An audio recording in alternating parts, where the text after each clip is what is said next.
So then you think about how much they've taken care of me and how shameless it would for me not to want to repay that kindness. I can't repay back. You can't repay that kind of kindness, so you better start doing it. And so there's one thing you have to believe for the meditation to work is reincarnation.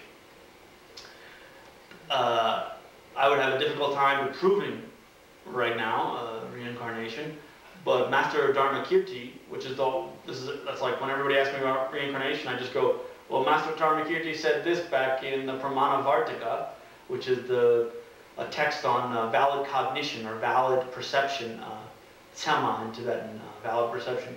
He said, well, you know, see, this is the body and its gross physical matter. This is the mind and its mental stuff. It's very, very subtle consciousness.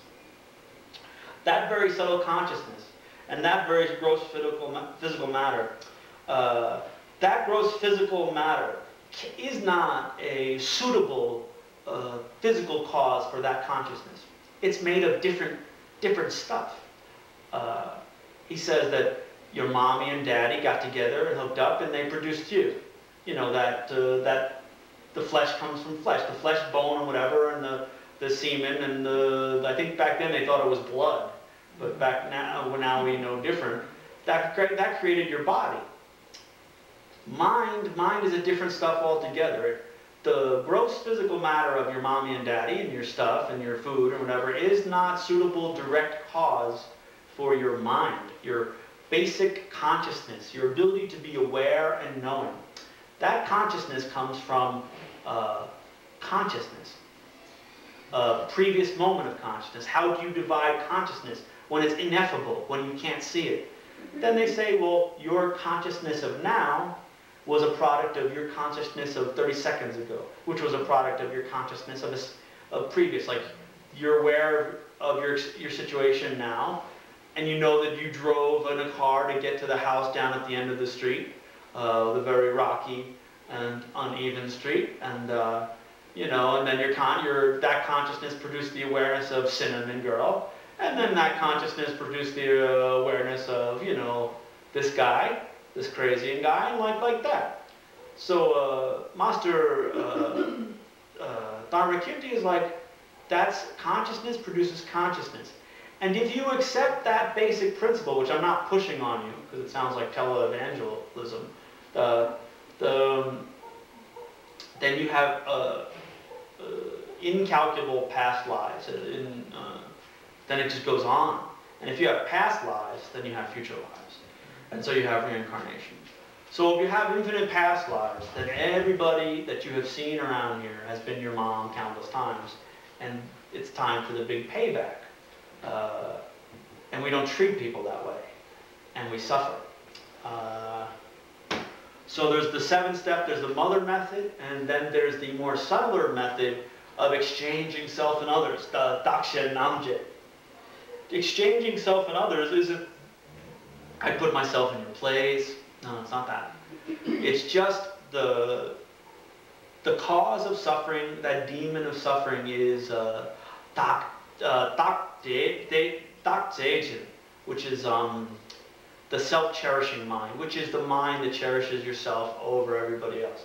And it's based on a misperception. You really do believe that somewhere inside you, maybe in the arm, maybe in the heart, maybe somewhere there is some sort of identifiable, self-existent, self-contained, like for me it would be David Joseph Sykes. My mom would always scream at me and call me David Joseph Sykes when I was doing something really loud. So somewhere in there I'm going to find David Joseph Sykes, somewhere around these various parts of me. And that misperception creates a poisoned mind that wants everything for you and wants to screw everybody over. This Daksha Namje, exchanging self and others, is just saying, hey, whoa. Let's, instead of being focused and fixated on ourselves all the time, let's think about other people and what they want and they need. Before you even get into the 7-step method, you have to first make a foundation of equanimity. Before you even give a crap about somebody being your mom in a past life, you have to first generate an even playing field between you and all beings, and that's developing equanimity. And you have to think that you're all the same in the sense that all beings want happiness, and the cause of happiness, which is loving kindness. That's like loving kindness. Every being wants happiness and the cause for happiness. And every being is the same in the sense, every being is the same as you in the sense that they all want to escape suffering and the causes of suffering. And that's compassion. When you gain that mind, then you have a kind of equanimity with people. And I think that's... We can blow through a couple of definitions real quick. I went through that. There are a classic 3 types of... The only reason I want to go over this is because I want to clear up a Dharma rumor that drives me absolutely nuts when I see it, and I see it everywhere. 3 types of the wish for enlightenment, for the benefit of living beings. The third one is the ferryman-like wish. The ferryman-like wish is, me and you guys, we're all going to go and get enlightened together. We're all going to get teachings and meditate and do it all together. Together, as a group. We can do it. That's one type of wish for enlightenment.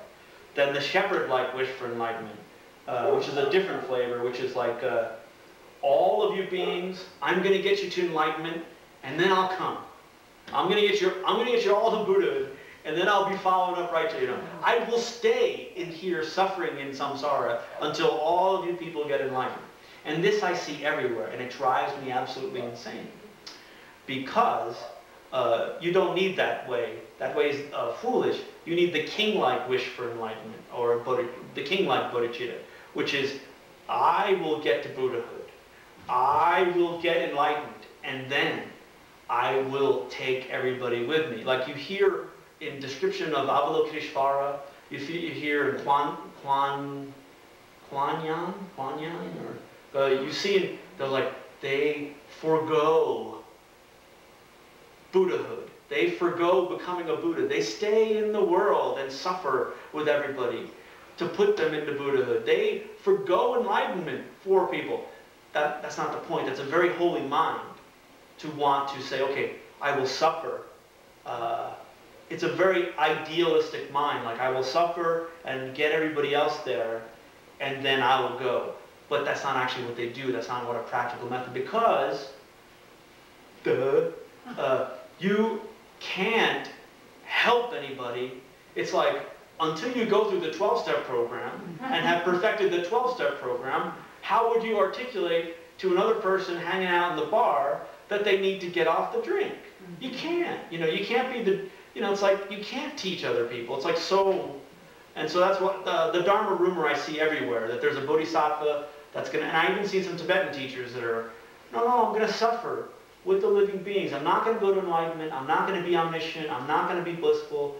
I'm going to suffer with the beings and get them to enlightenment. If you don't have that enlightenment, you can't give it to anybody. That's one of the last things I wanted to talk about. So we're going to do a meditation after our little break, and that'll be Lojong, which is a type of Lojong, which is Tonglen. Tonglen will probably be just taking. Tong means giving, Len means taking.